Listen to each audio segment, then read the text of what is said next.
Okay, you're up. So as I was just saying, the title of this presentation is The Principle of the Flank from the Renaissance to the American Revolution and to today. But I hope people didn't think that, that covers, like 400, 500 years of history, so they figured I'd better bring a pillow.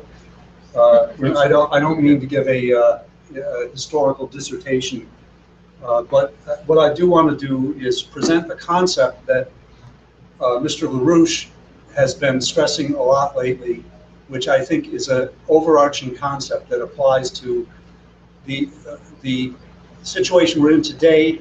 And I want to use a couple of examples from history, one in a little bit of depth, that is Washington's crossing the Delaware. And these two historical examples might not, on first appearance, appear to be comprehended under the same concept, but they are when you think about it, I think from a higher standpoint. And hopefully that'll become clear at the end. The concept I'm referring to that Mr. LaRouche has been stressing is the principle of the flank. Now, most people know this in military terms. When a army, instead of confronting a enemy head-on, does a maneuver where they encircle them or does something that is completely unexpected, that takes the enemy by surprise and brings about a defeat, or it doesn't have to bring about a defeat, but it often does, because of this element of surprise. And this is what LaRouche has been talking about lately, that we have a very small, in numerical and physical terms, our movement, the LaRouche movement, and really, when you think about it, the patriots of this nation and other nations represent a small group of people numerically compared to what we're up against. I mean, after all, we are up against an empire with all the wealth on the planet and all the resources available to it that they have, and it might seem like they can't be defeated. But what LaRouche laid out this week as a flanking maneuver to defeat them is it has exactly this element of unexpected surprise to it, that if anything is going to work, this will work. And what it is, I won't go into great depth on it, except because you can listen to the webcast from last night where this was gone into and extensive quotes were read. But basically what he said was that it's become clear to him, that is LaRouche, in the last, really the last week or so, that the response from a group of Republicans to what Donald Trump has been saying about banning all Muslims from the United States, and that this is the way to fight domestic terrorism, which is obviously to any thinking person completely insane. It won't solve the problem, first of all, and it's completely un-American. I mean, this would lead to identification cards based on religion. One person they quoted in the news media said, I escaped from Bosnia for exactly this reason. They were making us wear, Muslims wear white armbands, when they were rounding us up, and that's why I came to this country. There are 5,000 Muslims in the U.S. military. This is not a religious problem. Terrorism is controlled by the empire, by the British Empire. It's funded by the Saudis, and it is also logistically supported by the Turks, the very people that Obama is working with supposedly in this war against ISIS. And as of a week ago, if you think back to it, Obama was in a lot of trouble. He had just come back from Paris, where he had made such an ass of himself in the press conference where he didn't have a teleprompter, and they counted in 13 minutes that he was up there at that podium, he said 236 times. He was bumbling around and couldn't get a coherent sentence out. And you even had 5 media in this country say, the Washington Post, the Washington Times, the Examiner, and a number of others say, this guy is losing it. And in the case of 4 of these 5 media saying, maybe it's time to pull out the 25th Amendment, whereby a president can be removed either for physically being unable to perform his duties as president or mentally. It's explicitly in the 25th Amendment. Now, think about it. Who talked about the 25th Amendment in this country up until now? Nobody, except for the LaRouche movement. Everybody thought we were crazy for even saying such a thing. All of that will never happen. And all of a sudden you've got so-called respected news media saying that maybe it's time to pull out the 25th Amendment. Now, it's obviously not just about Obama making a screwball speech or stuttering a lot, but there's a recognition now in the ranks of the military and the intelligence community. You can see this expressed in, for example, what General Michael Flynn has been saying. He's the former head of the Defense Intelligence Agency, who's been pointing out that he tried to tell Obama that his policies in overthrowing Gaddafi in Libya and allowing the weapons traffic to go through Benghazi to the insurgents in Syria would lead to the creation of an Islamic caliphate, worse than Al-Qaeda. And it's exactly what ISIS, what we now know as ISIS or ISIL, has become, and that Obama wasn't interested in listening to him, went right ahead with policy anyway. Now, General Flynn has come very close to saying this was deliberate. He said it was he willfully disregarded my advice and then in fact fired him. He's been, or Tulsi Gabbard, for example, Representative Tulsi Gabbard from Hawaii, who's one of 2 female combat veterans in the House. She's very well connected to the military, and she's been saying that this policy of trying to overthrow the government, I heard her on the radio this morning, as a matter of fact, saying this, of trying to overthrow the government of Syria is exactly, we're hearing exactly the same talk as we heard about overthrowing the government of Iraq, Saddam Hussein, and Gaddafi in Libya, and look where it got us. This has led to the spread of terrorism, and this will lead to an even worse situation. We've got to cut this out. Forget about overthrowing Assad. We should be working with the Russians to defeat ISIS, and then we can, work out something about with the history, with the future of Syria. So I'm just using a couple of examples to demonstrate that there, as of a week ago, there was quite a steamroller beginning to build of, and Gabbard, by the way, Tulsi Gabbard is a Democrat, and she speaks for a lot of Democrats who may not say it that explicitly but agree with her. There was the beginnings of a really broad movement to stop Obama, to either impeach him or get him out somehow, but stop this guy from getting us into World War III. The shooting down of the Russian plane over Syria was a big watershed in this, because that convinced a lot of people that what we've been saying about Obama was right. This guy's nuts. This could not have happened without Obama giving the go-ahead. That's just the case. Turkey is a NATO ally. They clear everything they do with the United States first. So, as of a week ago, this was very much moving in our direction in terms of getting Obama out. Then what happens? You have this the shooting out in San Bernardino, and you got Donald Trump calling for banning all Muslims from the United States. And suddenly, what's the media dominated by? The #1 issue everybody's talking about: Donald Trump, Muslims, blah, blah, blah. In other words, this completely took the heat off of Obama. Do you really think this is a mistake? Yeah. Of course not. Yeah. Of course not. This shows, more than anything else I can remember in recent memory, how controlled an environment we live in. The media in this country is completely a part of this enemy we're fighting, and Donald Trump is simply a player in their game. I don't even know if he's smart enough to realize what a fool he is. I really kind of doubt it. I do too. But this is what we're dealing with. So LaRouche looked at this situation and he said, aha, look what's happening. Republicans are having what I call an outbreak of involuntary sanity. A number of Republicans who are not great people, but they're coming out and attacking Trump. Some of them it's for purely political reasons, because they realize if they're going to get the nomination, they can't appear to be, crazy, and they gotta be on record as having opposed this, because they're going to need the votes of, Middle America, blah blah blah. But whatever the issue is, you have now the beginnings of a broad-based coalition among sane Republicans and sane Democrats. The problem is it's all scattershot, and it's based on all these phony issues. What LaRouche is thinking is, if you could bring people together from among sane Democrats like Tulsi Gabbard, or like Jim McGovern and the people who've been working with us on the guy from Boston, Lynch. Steve Lynch, and bring them together with sane Republicans around an actual focused program, getting Obama out, and getting Glass-Steagall. Don't make it too complicated. Those two things address the really most severe crises that we face, the danger of world war, which getting Obama out would immediately take off the table because it's his insanity that's bringing us there. And Glass-Steagall, which would immediately shut down Wall Street and stop the threat of a uncontrolled collapse. And I won't go into detail on this, but it's become clear even from some things that have broken in the last week that we are facing uncontrolled financial and economic collapse in the first part of the new year because the commodities bubble is now bursting. Yesterday, one of the largest bond trading firms went under.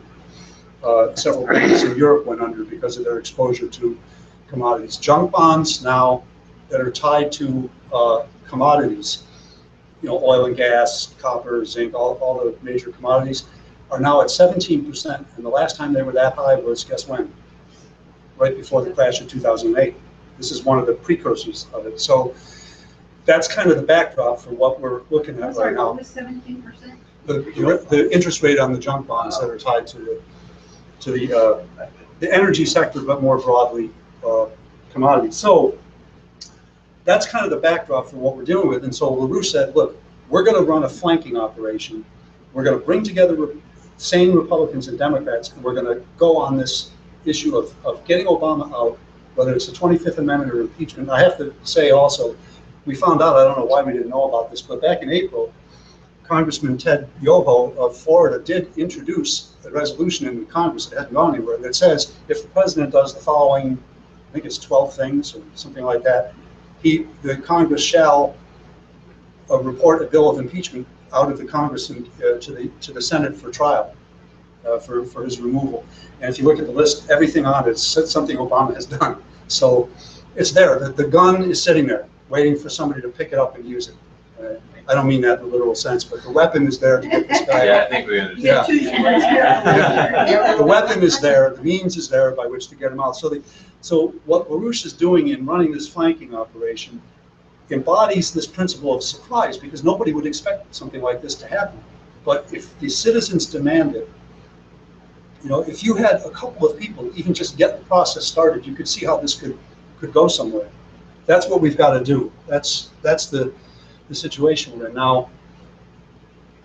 The thing that LaRouche brought up also in the last week may seem completely unconnected, but he, in LaRouche's mind, being a great universal genius, like, you know, we think of Leonardo da Vinci and, you know, these kind of great universal minds, for him, it's all a one, whether it's art, music, science, politics, and history. And he said the principle the principle we're dealing with here is this principle of the flank of a sudden, surprising change in a process that doesn't appear to follow from what went before it. A sudden break in the situation where all of a sudden everything is new. So this is the way actual creative breakthroughs in history or in science or in any other context happen. You don't have, I mean, think about it. You don't have a scientific breakthrough made. Think of Kepler or think of Einstein or any great creative genius.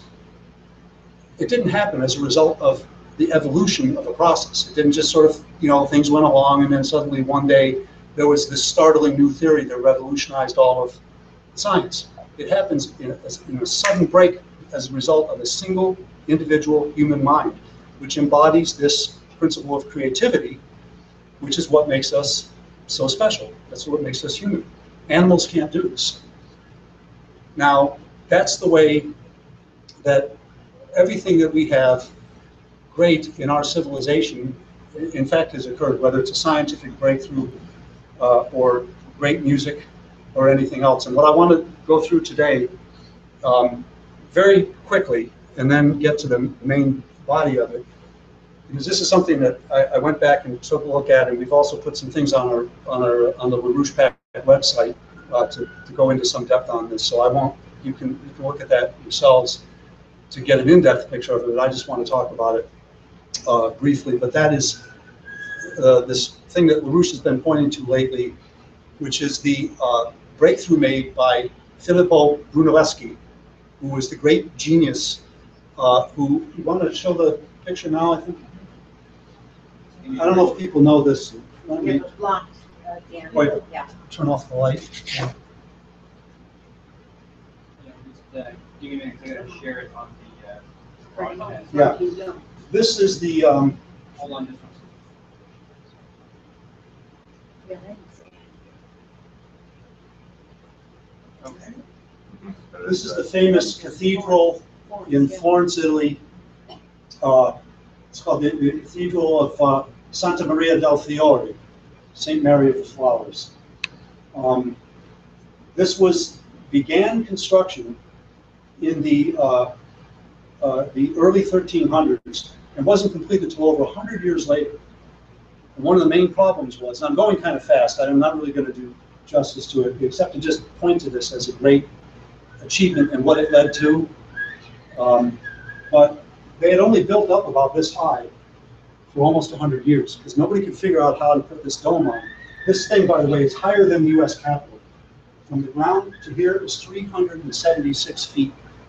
This thing is massive. It's absolutely massive.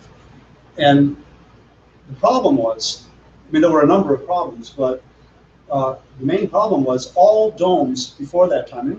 There's a dome this big in Rome that the Romans built, but all domes up until that time were built with internal supports. They call it centering. Large timbers.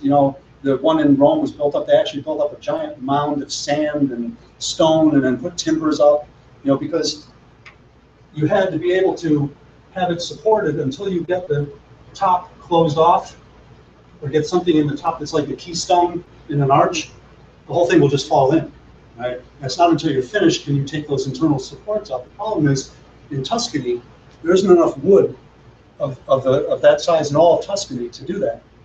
And there was all kinds of different proposals. They would have referenda on their ballot. The citizens of Florence would vote on this. They were doing it all the time. Like every couple of years, they were voting on some proposal. And nobody could figure out how to do it. And finally, Brunelleschi comes along. Now, Brunelleschi he is the model of the great universal genius. In fact, I don't think Leonardo would have been possible without. In fact, he taught Leonardo some of what Leonardo knew in terms of engineering. Before he designed this dome, Brunelleschi made breakthrough to discover the principle of linear perspective. A lot of people think of the great artist Alberti having done that, but he just wrote the treatise on it. It was Brunelleschi who actually discovered the principle. Whereby, if you look at all paintings before the Renaissance, before the 1400s, they all appear like flat. There's no depth to them. That principle of how you use perspective lines to portray depth was a scientific principle discovered by Brunelleschi. When he designed this dome, he had to invent the machinery to lift the thing. He invented a crane. He invented a new kind of pulley system that used gears for the first time, and a lot else too. He even designed a ship that could transport the giant marble. These are marble ribs. They're absolutely massive. And he had to design a whole ship powered by a large wheel to bring it. The problem is it sank, and we don't know what it was, but we know that it was done.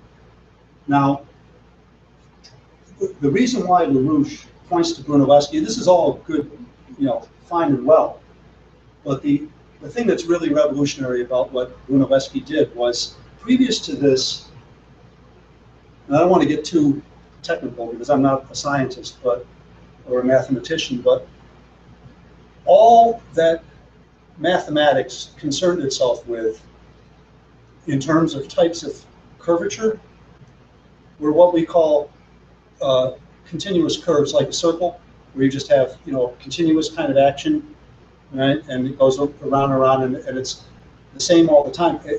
A curve which changes its curvature is constantly changing, or it's changing its curvature. Like think of a curve that describes, if you look at a graph and something starts out slow and then gets faster and goes up like that, right? That's one type of non-continuous curve. What Brunelleschi did was he applied the principle to the construction of this dome that had never been used before. It's called the catenary.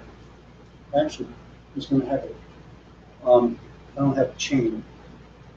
I forgot how to spell that. Can you spell that? C-A-T-E-N-A-R-Y. Catenary. It basically just means chain, or of a chain. If you take a chain, I should have thought to draw one. But if you take a chain, Use the cord. huh? And you can use this cord. Use the cord as a chain. Yeah, It's not the same thing. it's a little stiff, so it doesn't do what a chain does. Yeah. Okay, you take a chain. Say this is a chain, so you wouldn't have these things here. It would hang nice and smoothly. That curve right there is a catenary.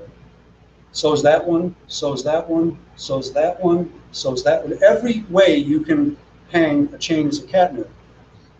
It's not a semicircle. It's a very special kind of curve. And the thing that makes it special is it's not described by or generated by a linear process. By which I mean if you take a point and a line and you just rotate the line around the point, you'll make a circle. That's a mathematical shape. This is a physical curve. This curve is actually not, it can be described after the fact by mathematics, but it's not generated by a mathematical process. It's a physical process. What it does is, if you think of each chain on this, if this were a chain, however you hang a chain, it will describe that catenary curve, and every link in that chain will have exactly equal tension on it. If you had people making that chain, every person, the person at the bottom and the people right up at the top holding hands, would all feel exactly the same pressure on their hands. It equals out, right? And it will always assume exactly the right shape to do that. No matter what they look, there's infinite number of different catenaries depending on where you hang the points, but they all have that same characteristic. In other words, it's physical. So when Brunelleschi built this dome, well, you have the picture in your mind. The challenge was he basically told the Florentine city council, I'm going to build this, I'm going to do it without internal supports. And they probably looked at him like people look at the LaRouche organization all the time and said, you're out of your mind. What are you talking about? You can't build something that big without internal support of the collapse. And what he did was he used this principle of the catenary to design the way it's thought that it's the way that the bricks were laid going up around this. He built up that on the side, that he used the principle of the hanging chain to trace out the rows of bricks. They're not just straight rows of bricks like this. They go in a herringbone pattern along curves. It's an octagon, and each section of the octagon utilizes this catenary principle. Now, the fact that if the thing had fallen in, who knows what, we probably wouldn't have had Western civilization. The fact that this worked was a dramatic example of the fact that a revolutionary scientific discovery, this principle of the catenary, could be applied to a real-world physical problem. And this revolutionized mathematical physics after this point. This is the basis upon which Kepler, 150 years later, approximately, discovered the principle of the orbits because previous to that, everybody thought they were circular. It was just a mathematically perfect thing. He said, no, there's a physical process generating this motion, and it can't possibly be circular. And he discovered that indeed it wasn't. The orbit of Mars was off from a circle by a measurable amount, and he discovered that it was in fact a non-continuous curve like the catenary called the ellipse. Where you've got two focal points. You can make an ellipse. I won't go into that right now, but this principle of non-linearity in mathematical physics revolutionized science and physics after this point. The other thing it did, this is where this gets into, again, I don't want to try to give a physics class here, but the other thing this did, which is so revolutionary, was he applied this principle to create something beautiful. I mean, it's beautiful, isn't it? I mean, it's incredibly impressive and beautiful. And 4 years, I think it was 3 years after, this was completed in 1436, I believe. So 3 years later, in 1439, Cardinal Nicholas of Cusa, another person that LaRouche talks about a great deal, who was one of the great scientific thinkers of the Renaissance, who was a cardinal of the Catholic Church, which was the only church at the time. This was before the Protestant Reformation. Brought together a famous council in Florence. It was called the Council of Florence, where he brought together the representatives of all the Christian churches, the Greek Orthodox, the Syrian Orthodox. There were all sorts of churches that had because the Byzantine Empire had broken with Rome. And he succeeded, at least for 11 years, in reunifying all the Christian churches around the principle of this special creative nature of mankind, that we are all unified because of who we are, right? Not what our particular liturgy is, not what our particular belief system is, but by the fact that we are children of God insofar as we are creative, and this is what makes us sacred, and above the animals. And as you can imagine, all these people coming in from all over the world and into the city of Florence and seeing this great cathedral and saying, holy cow, look at what human beings working together around these kinds of creative scientific principles can actually achieve. And this helped a great deal in actually making this council a success. Now, 11 years later, the whole deal fell apart. But then, as a result of Cusa and Brunelleschi and the Golden Italian Renaissance, the Florentine Renaissance, one of the collaborators of Brunelleschi was Toscanelli, who developed the maps that showed that there was another continent on the other side of the world that Christopher Columbus used to sail to the New World. Kepler, who took ideas from the Renaissance and made his great discoveries, led into the great scientific renaissance around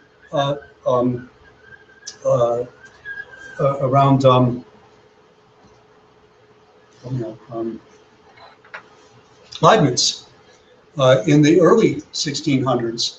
And it was this circle of Leibnizian humanist Renaissance figures who were at the center of the movement to go to the New World and establish a form of society in the New World that would give man the creative freedom to actually be able to express this quality of creativity and be free from the oppressive oligarchical system that was dominating Europe, which at the time of the Golden Renaissance was the Venetian Empire.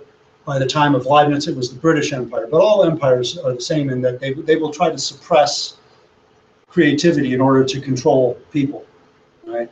And this idea that mankind is capable of something better, something more noble, took root as a direct result of the Renaissance. It took root in the Massachusetts Bay Colony, and it eventually came to a head. The struggle for independence and freedom in North America came to a head in the American Revolution. Now, that's kind of a fast forward, because there's a lot that happened in between.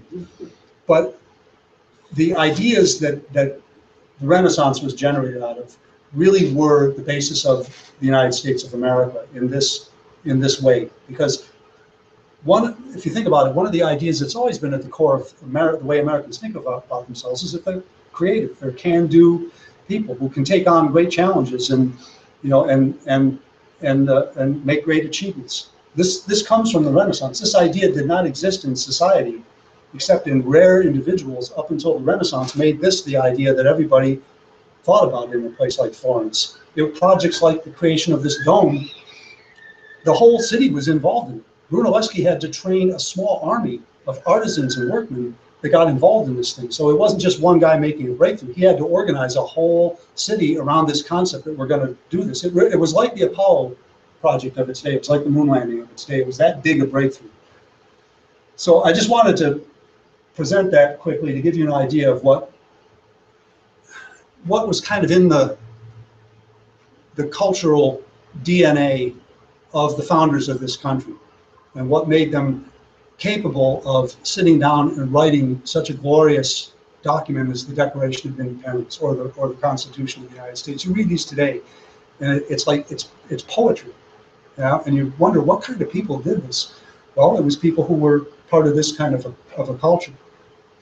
Now, what I wanted to go into a little bit is the other element that I think LaRouche is pointing to, and that we should think about when we think about how we're going to approach this situation we're facing today.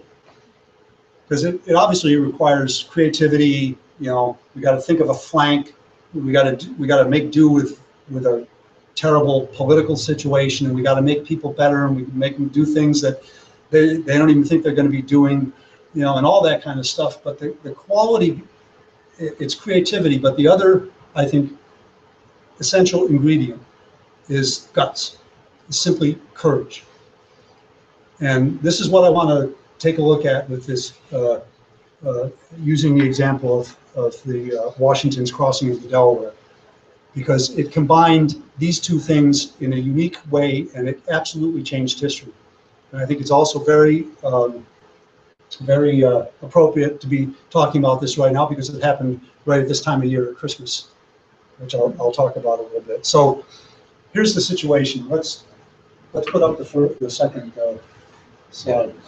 We go right in. Oh, I'm sorry. Go right in. Okay, this is the famous painting,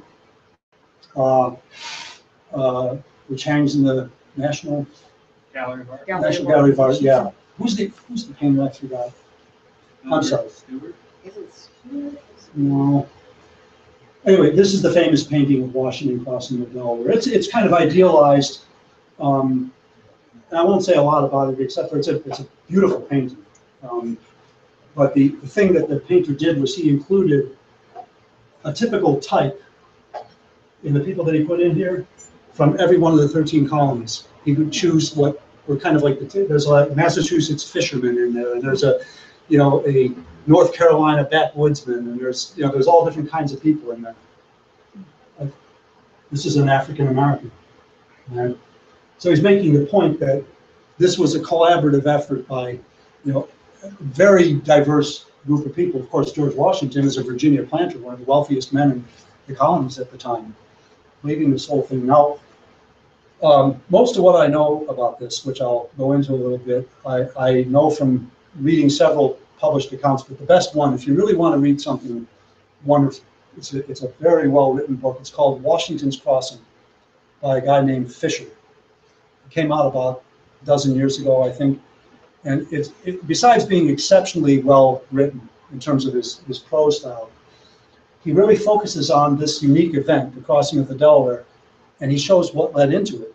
He shows all the different kinds of people that came to an agreement to go for independence, what went into the writing of the Declaration of Independence. Then he focuses on this moment of the crossing of the Delaware and the Battle of Trenton, which followed it, and then what came out of it.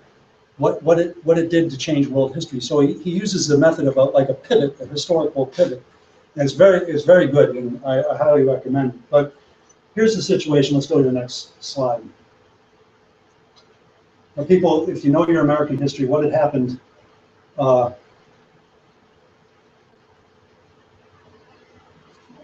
Yeah, that one. I got to pull it up so they can share it. Yeah. Dan, one thing about the previous painting, listening to Glenn Beck about a year ago, he did a whole show on this. He said that when they got ashore, they still had to march 9 miles to see where they're going to fight. Yeah, I'll show that. Many of the American troops had rags wrapped around. Yeah. They had their shoes and boots. I'll show that on the ground, yeah. frozen hard. Oh no, this was incredible. My God, where did we get men like that? Yeah. Here's the situation in 1775. Of course, was Lexington and Concord. In the spring of 1775, you had the Battle of Bunker Hill. The American revolutionaries lost that battle, but they inflicted very heavy casualties on the British Army, which the British Army was completely enraged the King of England and the British commanders were enraged because this was not supposed to happen. We weren't supposed, a bunch of ragtag. These guys were they were basically like a street gang, you know, and backwoodsmen. They were not. They didn't even know how to form ranks. They didn't know how to, you know, do anything military. But out of sheer moxie, they inflicted a really nasty casualties on the British Army. So Unprofessional soldiers. on the largest professional army in the world, of the most powerful. So that happened in Boston at Bunker Hill in the summer of 1775. So all of a sudden, the King of England sends over a massive force of redcoats to basically put this down and crush these guys right now. Well, part of why it happened so easily is that they have it in Boston, the museum. Yeah. Is these guys were told that they couldn't actually use fire, that they had to go in a straight form, and with just using bayonets. That was their orders. And we were all over the place. Yeah, like guerrilla warfare, using guns. Yeah. And so because they were just following their rules, we slaughtered them. Yeah. And they ended up, you know. So well, this is an important thing. The idea that warfare was set piece and there were rules and everybody had to be in strict ranks and you fired all at the same time. Yeah. You know, and you had a bayonet charge all at the same time. It worked to their disadvantage. They ended up winning the battle. But the point I wanted to make was the Americans really ticked off the British at that point. They sent a massive force over, and they came in right in the New York harbor. Again, I'm skipping over a lot because this is not a history lesson. I just want to focus on the crossing of the Delaware. But there were several battles fought over New York on Long Island, which is today Brooklyn, this part of Long Island. Then in Manhattan itself, up here at the New York Heights, the British sent the Hessians, who were from Hesse in Germany. They were German-speaking mercenaries. They were known as being the meanest of all of the British Empire troops, because they viewed anybody who rebelled against their king as vermin that should just be slaughtered. You know, rape their women, slaughter the men, don't take prisoners.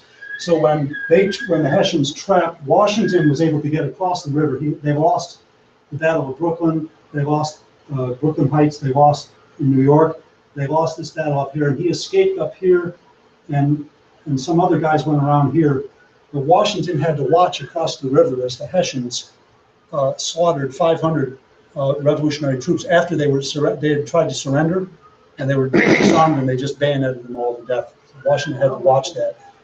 And so this stuck with him.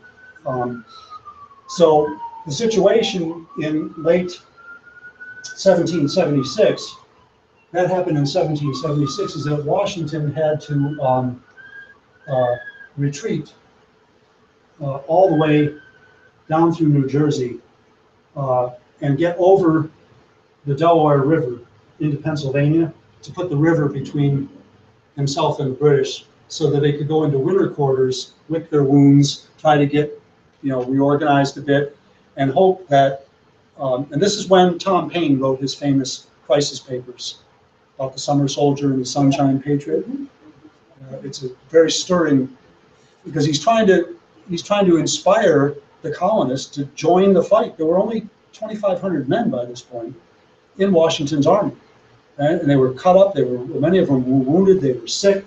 They're retreating. The British are chasing them. In fact, Alexander Hamilton's job when they were retreating across New Jersey was every time they go over a bridge, he would have a cannon facing across the bridge and would fire at the British to keep them at bay long enough to get all the Americans over the bridge, and then he'd burn the bridge, and then run to the next creek, with the British, following them. I mean, so they get to the bank of the Delaware River, and there's a number of stories, but there was no way to get over. It's a big river, and they're gonna all be killed. So Washington sends, I think it was General Mercer, up the river where he knew there was a merchant who had a whole bunch of boats that he used to, I think it was to transport timber or something.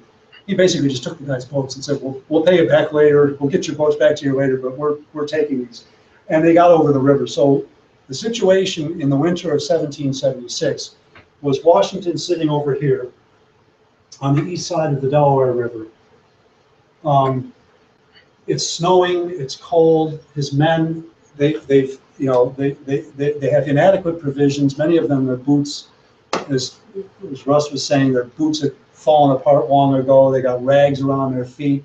They don't have enough to eat, you know, and they're sitting there. They got the river between them, and the British have put a garrison. Washington's got about 2,500 men, maybe.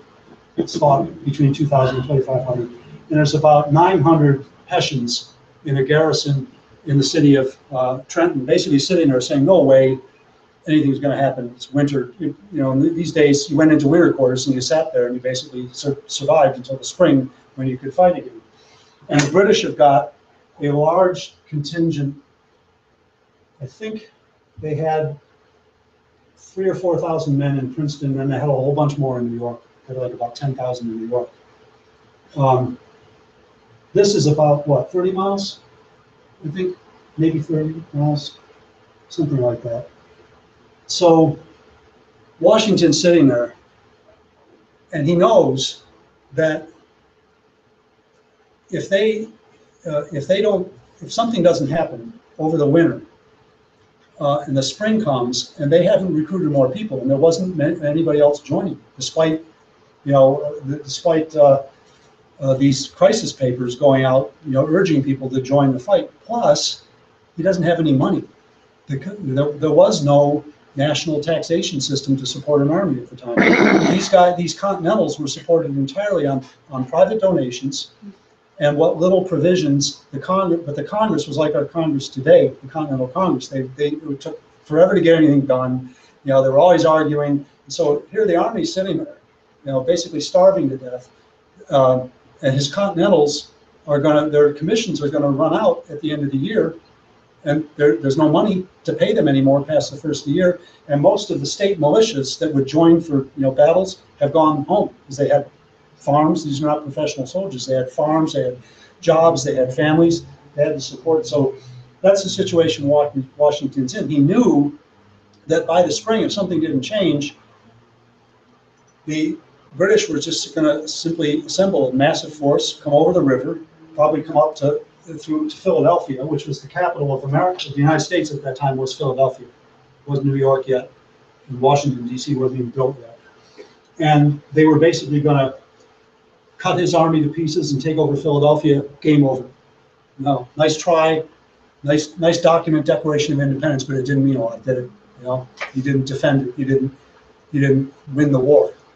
So he knew something had to change, and he also knew that Benjamin Franklin, who was in France at the time, trying to recruit the French government, because the French and the British had just fought the French and Indian War 9 years before. I think it was 11 years before, 1712. Was it 12? Yeah, okay. it's coming up. No, this is history. So they didn't like each other. They were fighting, you know, skirmishes all over the world all the time. They were major competition for who was going to control the New World. So there's, you know, Benjamin Franklin trying to convince the French that if they joined the war on the side of the American colonists, that they were willing to fight and succeed with a little bit of help. But it didn't look so good at this point. I mean, the odds did not look good. So what Washington, he got his officers together, and he said, we're gonna cross the Delaware and we're gonna attack the Hessians, which was a big deal because these were a professional army, and crossing a river in extremely bad weather. Of course, it turned out actually worse than what they thought it was going to be. It was awful. It was just, you just didn't do it, let alone do it in the course of a few hours in the middle of the night to try to launch an attack before dawn. That was the plan. So let's go to the next map. I'll show you what it did.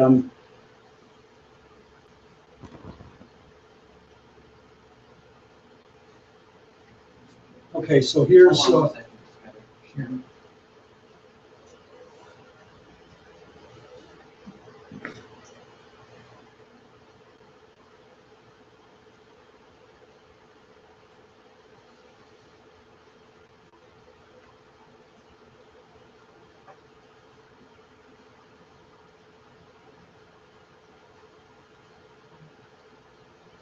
I'm not sure exactly where their encampment was to begin with. I think it may have been up here. The plan was Ewing, another general, was going to go down, cross the river below Trenton, and they were going to meet and trap the Hessian garrison in Trenton. And Princeton is up here, some distance away. But here's where the crossing took place. So the idea was midnight. They would take a couple hours to get across. They would march down here and attack the Hessians at dawn. Well, the first thing that went wrong was it started snowing like mad. The temperature dropped. They got a norther basically came through. There was ice in the river. It was a really difficult crossing. It took all night to do the crossing, like several hours more than Washington had anticipated. So he's already behind the gun going over here.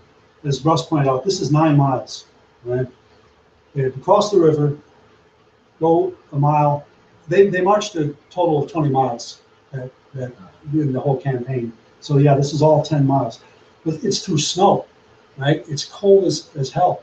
You know, his men, many of them don't have boots. I mean, you know, and they're lugging cannons. You know, they got horses, they got their weapons, they've got sacks. This was a big deal. And so they march down. Washington gets to this point. He divides his army, I believe, in about equal halves. I think he realizes at some point that the other guys aren't going to make it. I don't know. Maybe he got a courier that told him that. But he's basically got to pull this off with maybe half of what he planned to do. Now, one of the myths about the Battle of Trenton was that this. By the way, I forgot to mention, this was December 25th, Christmas Day at night.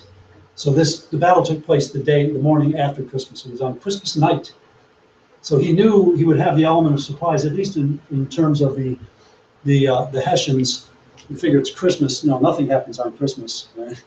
You know, and but one of the myths about this was that they were all drunk and hung over or something like that. There's no evidence for that. This was they might have been partying a little bit, but they weren't drunk, and they fought with great courage. And but it was a total surprise when Washington launched the attack into Trenton. People were asleep. There were a few guards on duty, but they by the time they got their act together, Washington's army had completely surrounded them. In the process of it, Colonel Rahl, the commander of the Hessians, got shot and killed. I think they lost. I'm not sure. Does anybody know what the Hessian? How many were there to begin with? There were 900 Hessians there. He had about 2,000 men, so he had numerical advantage. But you know, and Washington had how many? he had about 2,000 men, and and the Hessians had 900 Yeah. at their camp. yeah. Okay. But it's what came later that's really amazing. Mhm. But he lost no men. The only men that died in this campaign, I believe, one died, maybe two from exposure from the march. Nobody. This was done. This was an incredibly swift, successful action. Again, the element of surprise and a certain quality of guts of doing something that the other guy considered completely crazy. Nobody would do this. That's exactly why it worked, because the Hessians figured nobody's going to cross the river, let alone in the middle of the night, let alone at Christmas. That's exactly why he did it. Right? Wow. And it worked. They defeated the Hessians. Now is where it actually gets more interesting, because what he did next, instead of sitting there, because if he sits here, what's going to happen? The British at Princeton are going to hear about this. They're going to come down and kick his butt, because they got more men by far. They've got like 20,000, maybe 30,000 men in New York and New Jersey, that if they can muster them all, they're going to just make mincemeat of Washington's army. So what he does is he marches all the way back up. This is the day after they've just marched all night. You know, they hadn't slept the day before, they hadn't slept all night. They marched, they crossed the river, marched all night, fought a battle, marches them all the way back up and crosses the river again, right? So we're talking what? 24, 36 hours, no sleep, freezing cold. Yeah? To get men to do this is not something, we just try to get members of our movement to do something they don't want to do. You see what or in a workplace, right? Get employees to do something they really don't want to do that takes them out of their comfort zone. This involved a quality of leadership that was people who wrote years later about Washington said he had something about him that made him, his men loved him. One reason for that was he loved his men, but he also was willing to take the same risk that they did. There was an occasion in Trenton, and you'll see a famous painting later on, he did this again in Princeton, where, it was traditional at that time, commanders of professional armies like the British or the Hessians would generally stay in the rear, and the men would go, launch an attack, and they would be at a vantage point where they could see it and, and direct things. Washington would ride right into the fray, right at the front of his troops, taking, he got shot through his cloak. Once he got shot through his hat. Another time. This is the kind of thing his men saw and said, damn, if this guy is willing to do this, then, it was leadership. It was leadership and a certain, Washington knew when he launched this whole thing that if they didn't do something to change the situation that I described, the greatest experiment in human creativity and freedom, the creation of an actual republic, would be crushed, maybe forever. Who's going to try it again if they don't succeed, right? What, maybe 100 years, maybe 200 years? So he knew that the fate of maybe millions of people for all of the future were riding on what they did. That's the way he was thinking. Yeah. I read one time some guy was saying, the man-sized picture of Washington standing up in the boat. He said Washington wouldn't have been standing up in the boat. It was too rough. Not only that, he most likely helped row. Mm-hmm. Yeah. He most likely helped row. Yeah. Well, again, the painting Is artistic. it's an artistic expression of a Of course, principle. the flag wasn't there. Betsy Ross had made the And made the flag. flag, yeah, again.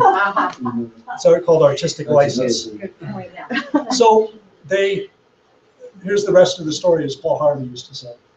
They march, they cross the river and they go back. And then Washington says to them, okay, what we're going to do next is we're going to cross the river again, and the British are going to come, and they're going to be, but this time we're going to be ready for them. And they're like, what are you, out of your mind?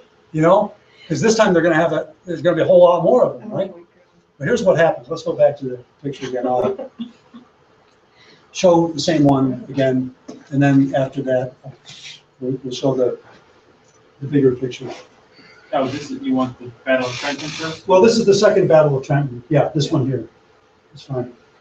There's Trenton. This is called the Assunpink Creek. It's a creek that tributary into the Delaware River. So the British are by this point marching in, I forget what the numbers were, but it was a lot. I think they had 5,000 Cornwallis and stuff. 5,000, but there's another 8,000 in Princeton, or 3,000 in Princeton in the garrison up there. So there's a lot of British coming, and you can call on more too.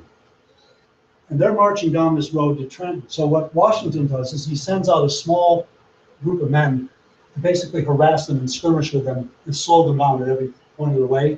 And meanwhile, he takes his guys and he crosses this river and fortifies, puts cannons on the bank of this creek here. There's a bridge here, right? And his men hold the British up all day long. They should have been here like midday or mid-afternoon. Instead, because of all these skirmishing operations going on, where these guys would just get in trees and shoot at them and just harass them, but it made them slow down and have to try to fight them, right? Because they didn't know how many of them there were. The British don't arrive until sunset. Too late to really fight a battle. They make an attempt to cross this bridge and get at Washington, but he successfully defends this bridge. But here's another creative thing he does. And he got some help from God, I think, too, at this point. But they successfully defend this bridge. And then as night sets in, Washington has his men light a bunch of fires up on the hill overlooking this creek and make a lot of noise, pots and, rhubarb, and this kind of thing. Make it sound like they're partying, eating, and, and whatnot. Meanwhile, and the British are sitting there saying, well, they're settling in for the night. We're going to go in and kick their butt in the morning. We got way more men. We'll show these impudent, colonials. But meanwhile, what he's done is he keeps a few guys around to make it look like they're still there and fires and everything. But he marches his troops down this road here, up towards Princeton. Meanwhile, the ground is frozen over solid, so his cannons he's able to move the horses and cannons a lot better, because when they did the original battle, it was very muddy. That's what bogged them down. I forgot to mention that, was mud. It was awful. The horses were getting stuck, the cannon were getting stuck. This time he had the benefit of this ice, which worked to his favor. It was very cold, but it did allow him to move very quickly. And by the next morning, the British wake up and still be there. And Washington is completely gone to their rear. And he attacks the British right at Princeton, which was the center of their military operations in New Jersey at the time. Now, go to I won't describe the Battle of Princeton. Yeah, that's good. That's awesome. I won't describe the Battle of Princeton in any great. Meanwhile, what had happened, though, is there was a battle here where General Mercer, Hugh Mercer, who was Washington's closest aide and confidant, and his best friend among his generals, got into a fight with a group of other British that were coming down to join the battle down here. And Washington went to reinforce him. He was coming up with the rest of the men, and he got there too late, and Mercer had been killed. And this is a picture of this. You want to see that? Yeah, let's show it. In the meantime, Washington received reinforcements. It said on the previous slide that he received 4,000 reinforcements. Yeah, I'm not. Militia. Militia. I'm trying. I think some militia by this point had heard about the victory, I believe, at Trenton, and some militia had from the surrounding, from Pennsylvania and maybe some from New Jersey had joined. So he had some more men, but don't remember, these militia were untrained and they could be counted on to fire a little bit, but the core of Washington's army were these Continentals. I'll get to that in the Continental Army, the guys who signed up for the whole deal.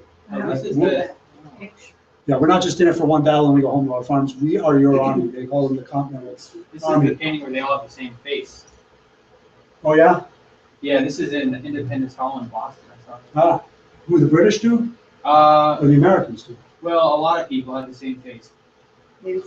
Anyway, this is the death of Mercer going down fighting Washington right into his rescue. So, Well, I'm just trying to picture, I'm like listening to all this, I'm like amazed, at this story. And I'm just wondering, the British must have been really, really, really obnoxious for them to get to this point where they would be killing these people. Because, as a kid in history class, I heard, you have to pay some tea taxes. And, I would rather just pay my tea taxes to the British and just be done with it. What kind of day-to-day things were was the king imposing on these people to make them be that fed up that they would go to this degree? It's been going on for a long time. The stamp tax, I heard about that, but there were taxes on everything. So it's just like they were just They taxed weren't out allowed the to wazoo? manufacture anything. These were hardworking, creative people, and they weren't allowed to manufacture anything. You had to buy everything from Britain, and they would just take the raw materials out, and then sell us their products and keep us a backward. They treated us like slaves. Like they treat Africa today. People were inhuman to Yeah. fellow human beings. It's like the way the British have treated Africa, or the way they treated India. Yeah. India is a good example. But the other thing is, if you should read the Declaration of Independence, because it has a list of 20 different crimes that they committed against us. And once you read every single thing they were doing to us, you no longer have a question of what you do. Or Because that it was just one thing. Yeah, That's it's not what it one was. thing, because they try to say number A long 16 is train taxes. of abuses, isn't that? Yeah, the it's a language? very long, and there's 20 different, That's in the it's declaration. 20 different egregious things With that you would taxation, never right. want to tolerate. And after reading you get kind of tired of it. After about 10, you're like, man, what the hell? Let me get back to the story here. In the Declaration of Independence, taxation is not mentioned until section 13, line B. That's when it's Wow. first mentioned. Yeah, no, this was not about taxes. We This don't was learn about, this in the this was schools. about the right to be a human being, to be a creative human being and not be oppressed and treated like an animal or a slave. Now, I'll get back to the story and then March into your house. go to the next picture. So Washington finally gets It's, to, what, Princeton, Washington one? yeah. Well, no, yeah. Oh, Okay. hold on. Now, again, this is an idealized painting, but it describes a real thing that occurred. When Washington gets there to Princeton, there's a line of Continentals firing, and maybe 50 yards away, I don't know what musket range was at the time, maybe not even that. Wasn't very far, these things you couldn't, they weren't like a rifle, they were wildly off. You had to be pretty in close to get an accurate shot, and they didn't really try to shoot at individuals. The Americans did more than the British, but the idea was you just formed a line and you just fired at the other guys, all in a straight line, and just try to mow down as many as you could. That's what warfare was at the time. Unless you had a bayonet charge, they'd all run at the other guys and try to run them through the bayonet, or a cavalry charge where you go in there and swords flying and slashing. This was warfare, right? So when Washington gets there, again, remember, most generals at this time would lead from the rear and direct things. Washington gets there, there's two lines, of the British and the Continentals firing each other. What does he do? He rides right in between them. It's because the Americans were flagging it, and their lines were beginning to break, they were beginning to buckle, and they could have lost. Washington rides right in between the thing and waves his sword and onward men, this kind of thing. Now you can imagine what this did to these men, right? A general and in fact the historians report that one of his colonels covered his face with his hat because he couldn't bear to see. And when the smoke cleared, there's Washington still on his horse. Is that his cape climbing up or what? What is that? Yeah, I think that's his cape. Oh. Again, I mean, I'm not talking about this because, make it like a Hollywood movie, but just to buttress the point I'm making about this ingredient of courage, because where does courage come from? It's not bravado. It's not like, Rocky, bearing your chest and walking into danger. It comes from a commitment to a conviction about having to do with your mortality. We're all going to die. It's these things that outlive us that have to do with the future of humanity. That are the most important things in life. And this is what Washington and every one of those men that signed the Declaration of Independence believed in. That we were doing something noble and good for mankind. It wasn't just for us. It wasn't just about taxes or any of these things. It was about taking a stand for principles that were for all mankind at all times. You see this again with somebody like, Lincoln in the Gettysburg Address. You see it in all the great leaders. That's why Washington was willing to do something like that, not because he was crazy, but because he knew that doing this was the key to them winning the victory. So they win the Battle of Princeton. The aftermath is that this was only the beginning. Of course, this is January 3rd, 1777. The war went on for another 4 years, 1781. You had Saratoga. You had Saratoga, you had Brandywine, you had all these, you had Yorktown, it was the last battle. A lot of blood was shed, but this was the turning point, because after this, enlistments started to increase in the Continental Army, militiamen joined. Eventually, it took a little while longer, the French joined. That was a decisive thing. The world saw that these weren't just a bunch of backwoodsmen taking some pot shots, but these guys were committed to a principle. Right? And it all revolved around the crossing of the Delaware and the Battle of Trenton and Princeton, because had it not been done, that would have been the end. And because it was done, it was the beginning. And this is the way we've got to think about what we're doing today, because if we don't do what we do, that's it.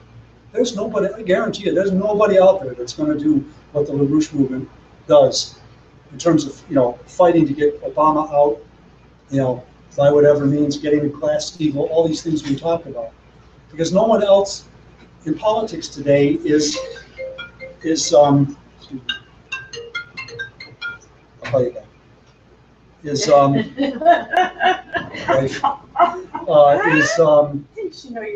motivated by this sense of who they are in history, the way that Washington does. We represent that today. Now, I want to read something in closing, and then we can have some discussion. I'm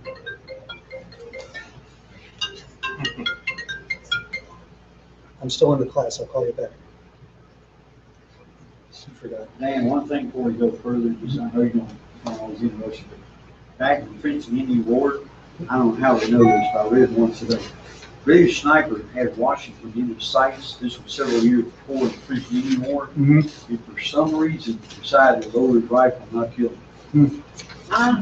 British sniper. There's a number of things that happened that make you think there was divine intervention in all this, but again, let me just say concerning divine intervention, because to me, whether there's supernatural divine intervention or not is not important, because I think when human beings are guided by the kind of spirit that these men were, that's divine intervention. When Brunelleschi designed that dome, that was divine intervention. And because it is within the power of every human being to exemplify in the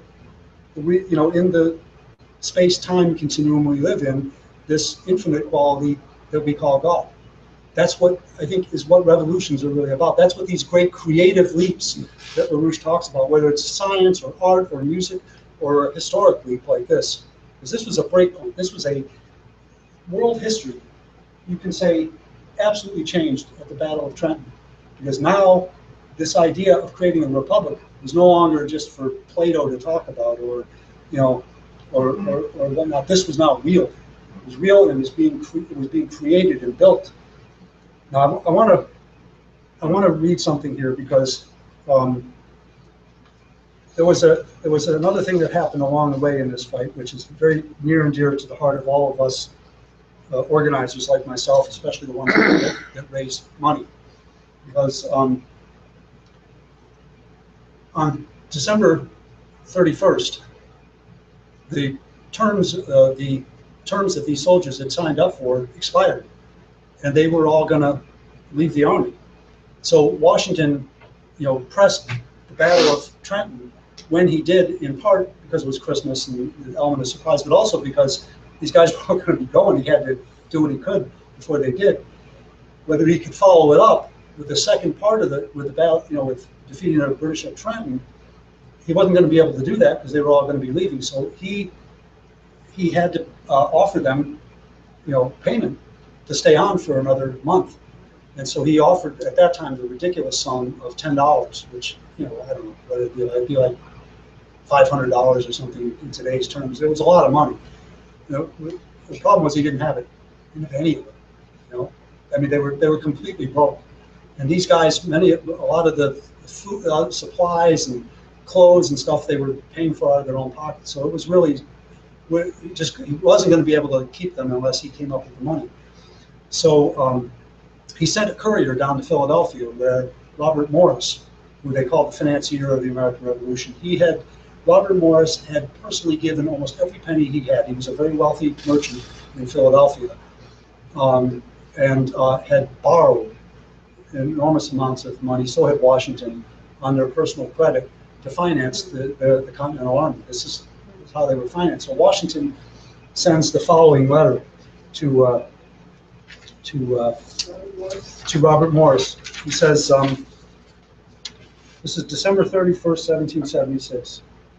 Sir, our affairs are at present in a most delicate, though I hope fortunate situation. But the great and radical evil which pervades our whole system and like an axe at the tree of our safety, interest, and liberty, here again shows its hateful influence. Tomorrow the Continental troops are all at liberty.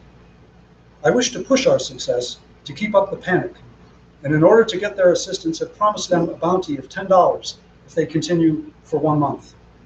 But here again, a new difficulty presents itself. We have not the money to pay the bounty, and we have exhausted our credit by such frequent promises that it is not the weight we could wish. If it be possible, sir, to give us assistance, do it. Borrow money where it can be done. We are doing it upon our private credit. Every man of interest and every lover of his country must strain his credit upon such an occasion.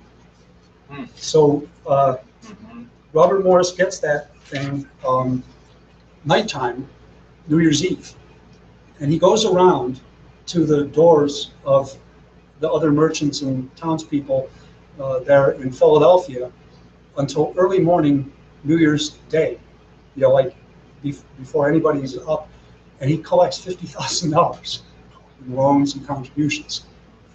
And don't forget, this guy's already done everything he could possibly do, and he sends a letter back to Washington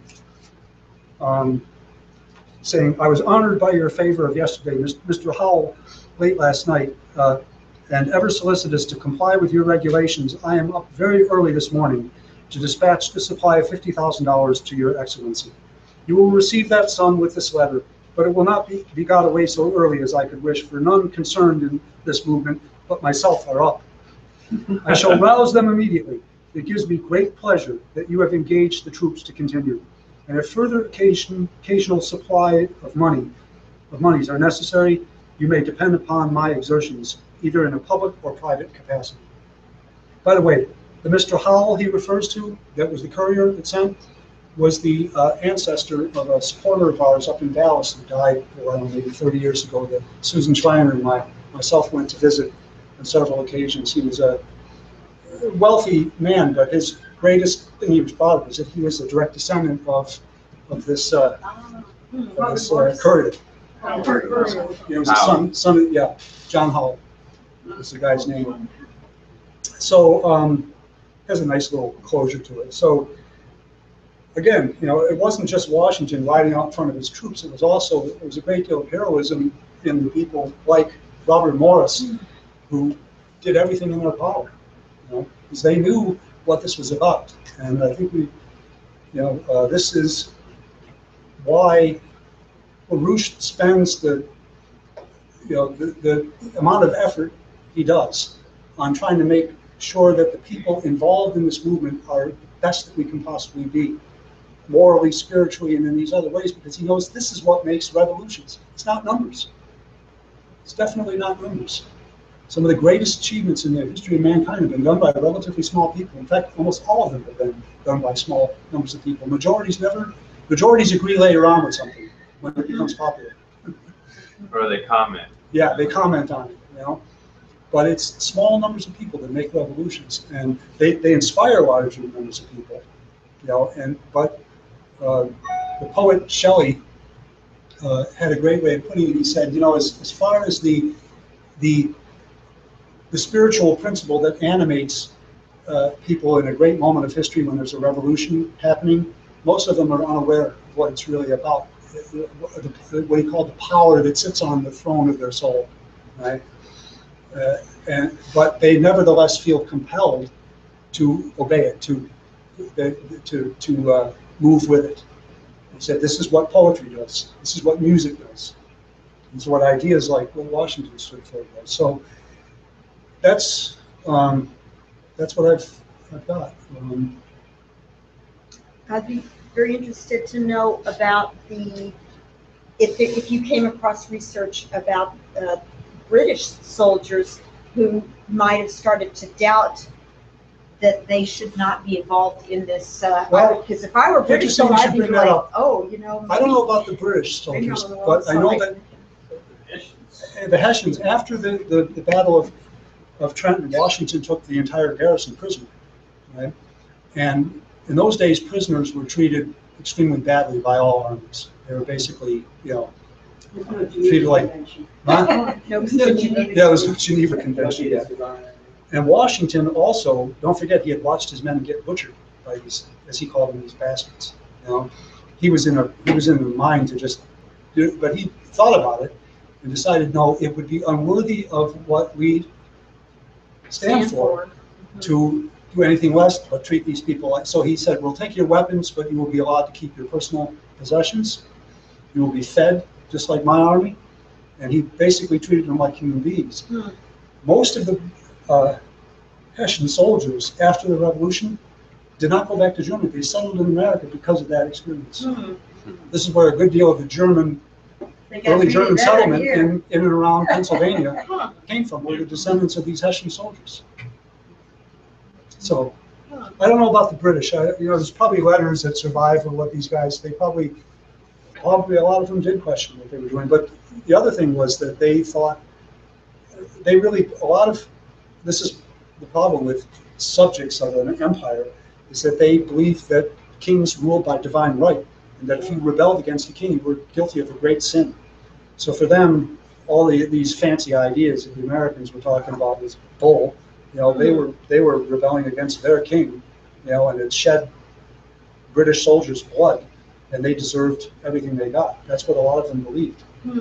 And I'm sure there were people who questioned it.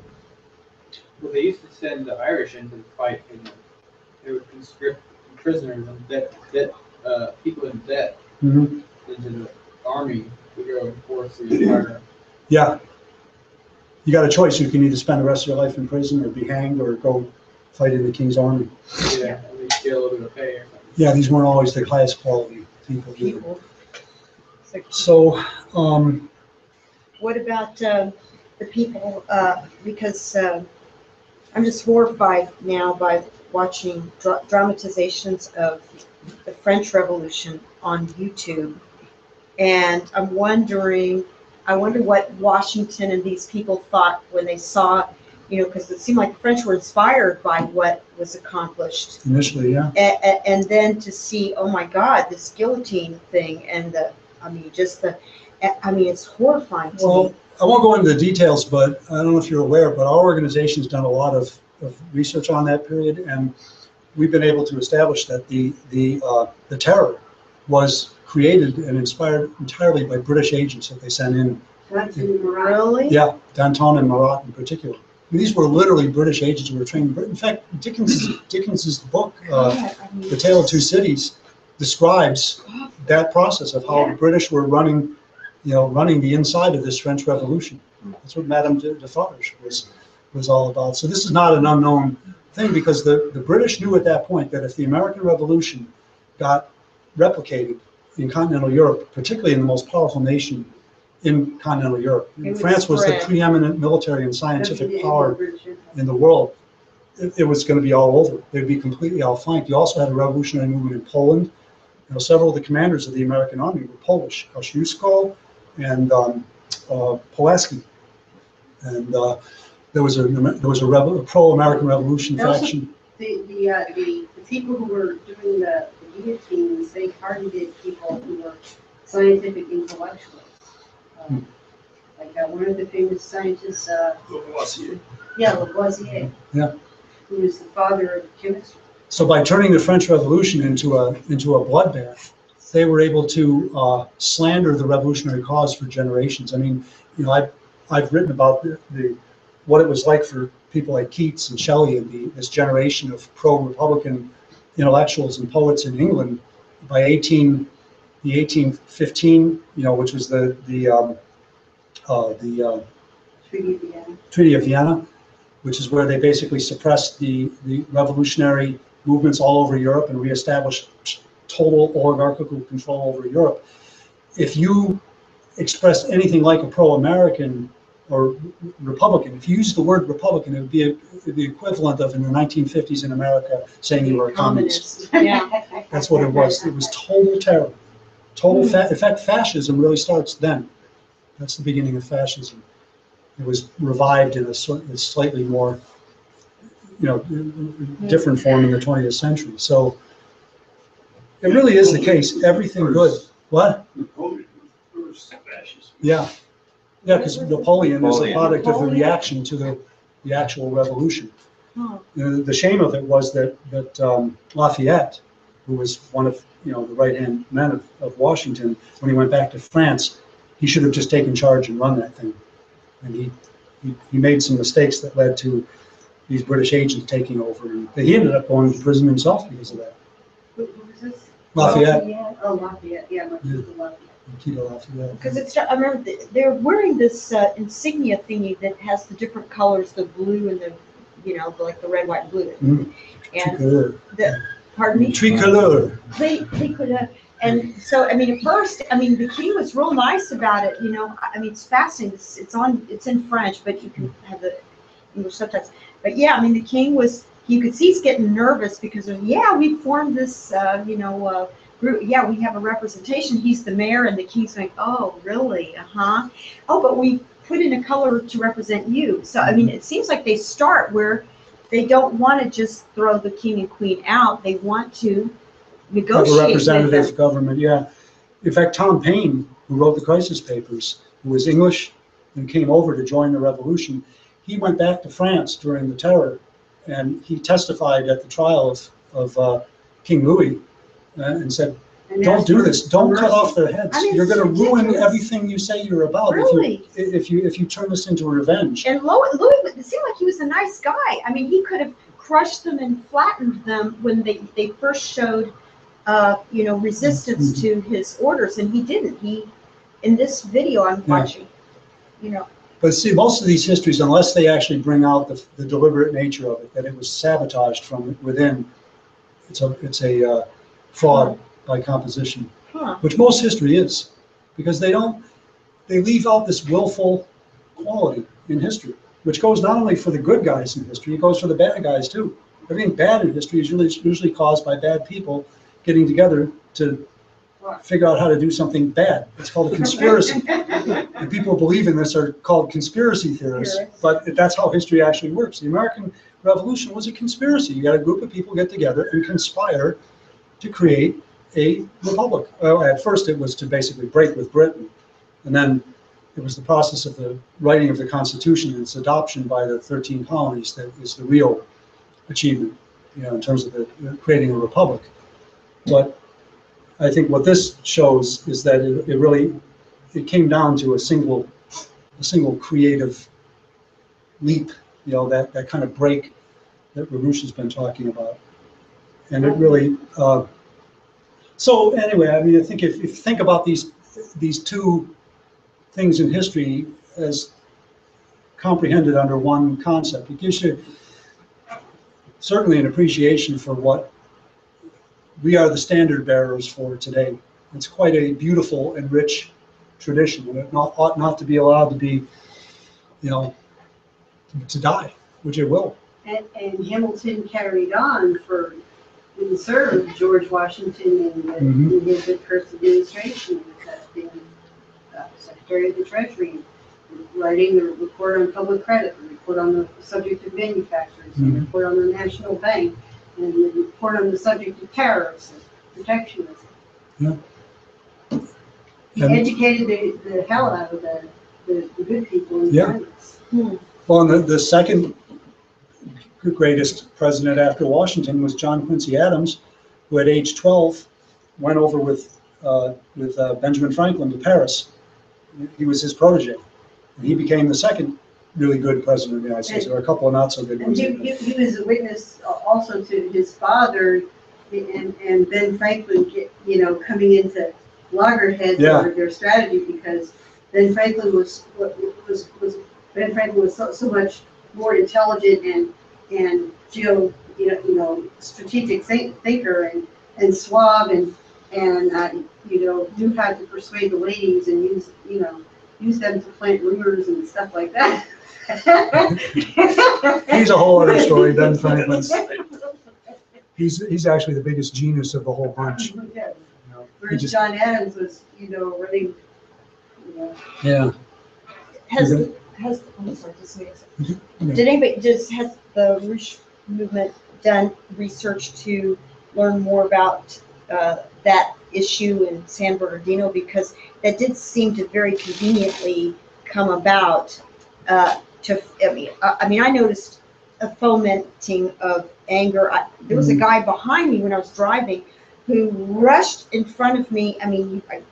But and says, "Oh, those terrorists! Did you see on the TV the thing about the terror, whatever?" And it scared me because I saw, wow, here are these people, they're hearing about this crime, and now they're getting like the French Revolution kind of crazy mob. Now we have to get The real danger of Muslims. fascism in this country. It's scary. Well, I can tell you what LaRouche had to say about it today, in the meeting that he had with our associates today. There's a New York Times article came out today which focuses on this friend of the shooters who helped them obtain the weapons, and he worked at Walmart or something. I didn't read the article, but the whole article purports to portray this terrorist incident as the work of sleeper cells that are just out there in society, developing from the internet, by clever imams that know how to recruit people on the internet. Now, this is not a mistake on the part of the New York Times. They know damn well what terrorism is really about. This is a cover operation. This is the Obama crowd trying to lie to the American people and say they're all among you. And this is blah blah blah, and that this and to play into the Donald Trump narrative that you got to have total, you got to suppress the Muslims, because we know from September 11th, 2001, terrorism is run by the Saudis and the British, with a corrupt faction in American intelligence that has gone along with it and used it for their own purposes. The Bush family, the people that run Obama, these people are part of the operation, and everything they've done since 2001 shows that they are in fact part of this terrorist operation. Has not Obama protected these people?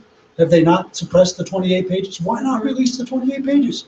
Well, because what's in there is the evidence that the Saudis financed this whole damn thing. And then you start asking the question, well, who would go along with that in the United States?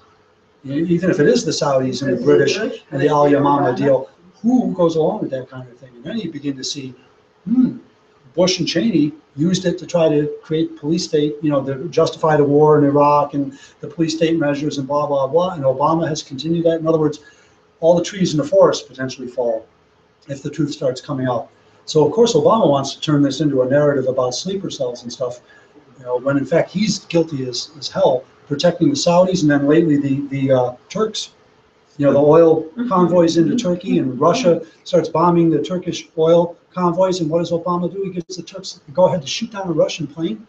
What is this guy about? This isn't just Nixon style break into the other guy's offices kind of criminality. This is real evil. This is real evil. This is the second time that the New York Times has defended Obama, because before on the drone issue, when the Interceptor put out the whole declassified, there's like the whistleblower that wasn't named, so he doesn't have to hide in Russia or something. It goes through everything Obama's doing on the drone program, and they refuse to cover that too.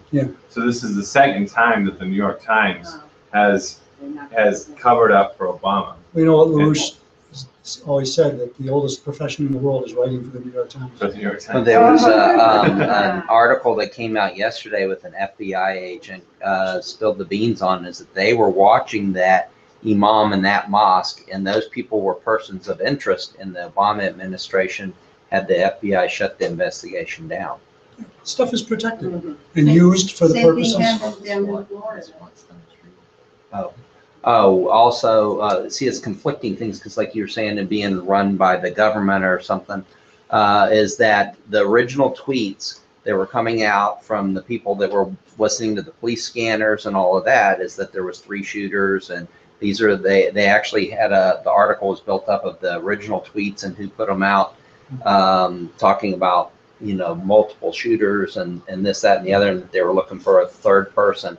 And then all that just all of a sudden that just disappears. Yeah. No, obviously something stinks, but what I'm referring to is whatever the specifics of the case may turn out to be, the overall geometry of how terrorism is run and used by this oligarchical enemy we're fighting is well known to us. We've been following it for years. In fact, the Russians have made a very interesting proposal. They're saying, why don't we get together and not just bomb the hell out of ISIS, because now over 50% of ISIS's money is coming from drug trafficking. They control the drug trafficking routes out of Afghanistan. But what's the problem there? It's protected by the US and British governments. It's been happening right under the eyes of the British, and particularly the British, who control the sector of the Helmand province is run by British military, not U.S., and that's where the lion's share of the drug trafficking. And we're not just talking about a little bit of the heroin, but we're talking about the great lion's share of all the heroin in the European and the Eurasian sector. Of course, there's a lot being produced now in Mexico and in the